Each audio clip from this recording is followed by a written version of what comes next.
Halo anak-anak, apa kabar? Semoga sehat selalu ya. Semoga kita tetap dalam lindungan Tuhan. Baik, sebelum mengawali dan mengakhiri segala kegiatan kita, ada baiknya kita berdoa.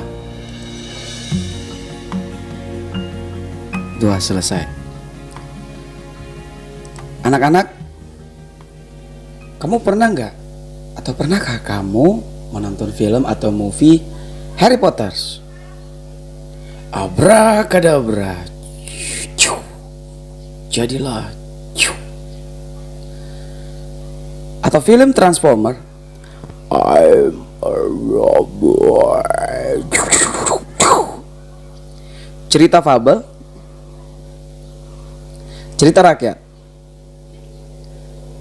dan sebagainya. Itu semua adalah cerita fantasi. Apa sih pengertian dari cerita fantasi? Yuk kita cari tahu. Anak-anak, sebelumnya pada bab kedua ini saya akan memberikan bagan teks kita, bagan pemahaman kita, agar nantinya siswa mampu yang pertama mengetahui definisi, ciri, dan jenis cerita fantasi. Yang kedua, unsur-unsur cerita fantasi. Yang ketiga, penceritaan kembali isi cerita fantasi. Yang keempat, mengetahui struktur dan kebahasan cerita fantasi. Dan yang terakhir, penyusunan cerita fantasi. Kompetensi dasar kita yaitu 3.3, mengidentifikasi unsur-unsur teks narasi atau cerita fantasi yang dibaca dan didengar. Adapun tujuan pembelajaran kita yaitu yang pertama, menjelaskan pengertian cerita fantasi. Yang kedua, menentukan ciri umum cerita fantasi atau cerita imajinasi. Yang ketiga, menentukan jenis cerita fantasi atau cerita imajinasi. Anak-anak, sebelumnya saya akan memberikan penjelasan mengenai apa sih pengertian cerita fantasi. Sebelumnya mari kita kupas satu persatu kata demi kata. Baik, pengertian cerita. Menurut Kamus Besar Bahasa Indonesia, cerita adalah tuturan atau sesuatu yang dibicarakan, yang membentangkan proses terjadinya sesuatu hal berdasarkan peristiwa atau kejadian. Itu cerita. Nah, imajinasi atau fantasi yaitu daya pikir untuk membayangkan atau dalam angan-angan berupa penciptaan gambar, boleh dalam lukisan, karangan, dan sebagainya. Kejadian tersebut berdasarkan kenyataan atau pengalaman seseorang secara umum. Jadi, cerita fantasi adalah cerita fiksi yang bergenre imajinasi atau dunia imajinatif yang diciptakan penulis. Tokoh dan latar diciptakan penulis tidak ada dalam dunia nyata atau modifikasi dunia nyata. Baik, setelah mengetahui pengertian atau definisi dari cerita fantasi, kita lanjut kepada ciri-ciri umum cerita fantasi. Apa sih ciri-ciri umum cerita fantasi?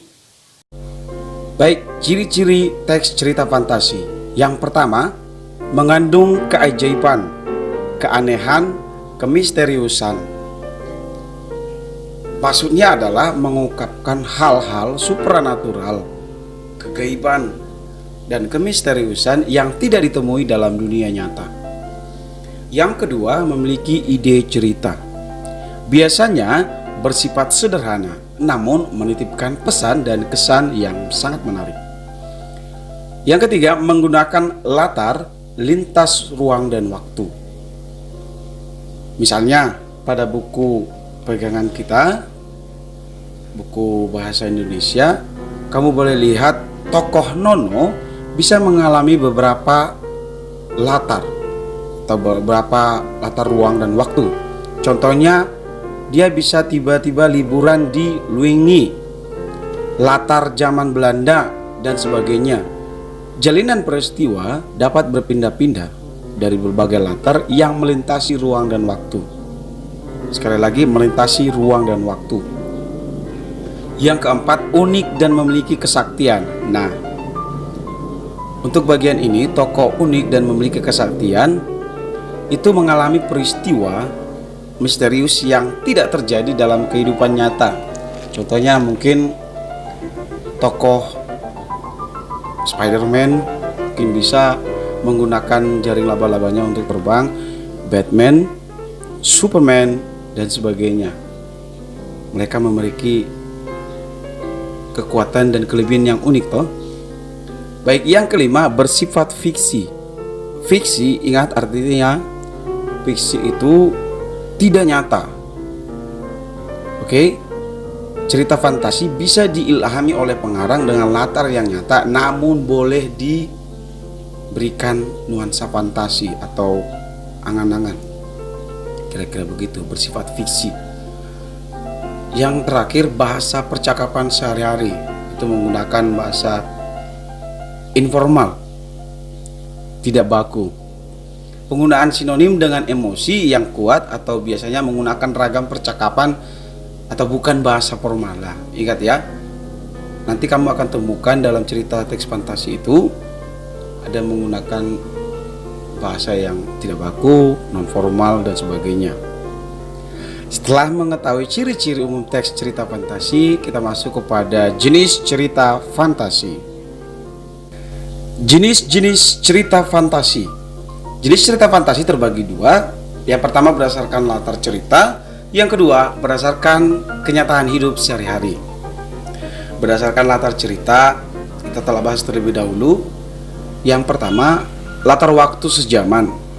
Latar waktu sejaman artinya dapat digunakan satu masa. Contoh, masa kini, masa lampau, dan masa yang akan datang atau futuristik. Sedangkan lintas waktu menggunakan dua lintas waktu yang berbeda, latar lintas waktu masa lampau dan latar lintas waktu futuristik atau masa yang akan datang. Contoh, kamu boleh menggunakan masa kini, maksud saya masa kini dengan masa zaman prasejarah.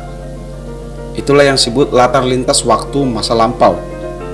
Dan masa kini dengan 40 tahun mendatang atau futuristik, masa yang akan datang. Selanjutnya berdasarkan kenyataan hidup sehari-hari, cerita fantasi total. Cerita fantasi total artinya berisi fantasi pengarang terhadap suatu objek. Pada kategori ini, semua yang terdapat di dalam cerita tidak benar-benar terjadi di dalam kehidupan nyata. Contoh, cerita fantasi Nataga itu total fantasi penulis, angan-angan penulis. Jadi sebuah nama orang, objek, nama kota benar-benar rekaan pengarang.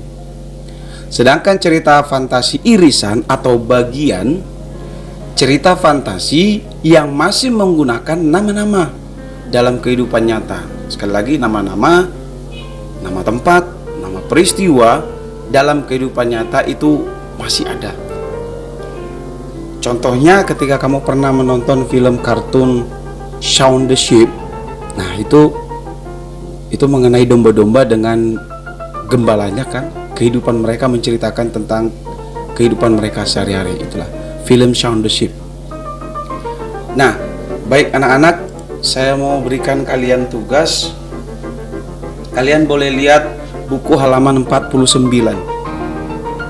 Halaman 49. Kamu lihat di situ keajaiban yang dimunculkan dalam cerita. Yang pertama, keajaiban tokoh. Teks pertama, foto Komodo bisa melatih anak buahnya menyerang siluman dan sebagainya.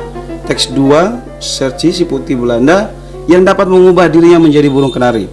Nah, tugas yang ingin saya berikan kepada kalian adalah jawablah tabel yang kosong berikut.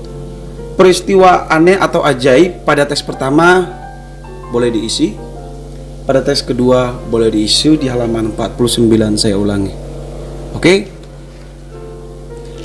Baik anak-anak, sekian dulu video pembelajaran kita kali ini. Semoga kalian dapat memahaminya dengan baik. Saya harap juga kalian tetap dalam lindungan Tuhan selalu. Kita akhiri dengan doa. Amin. Sampai jumpa kembali dan merdeka. Tuhan memberkati.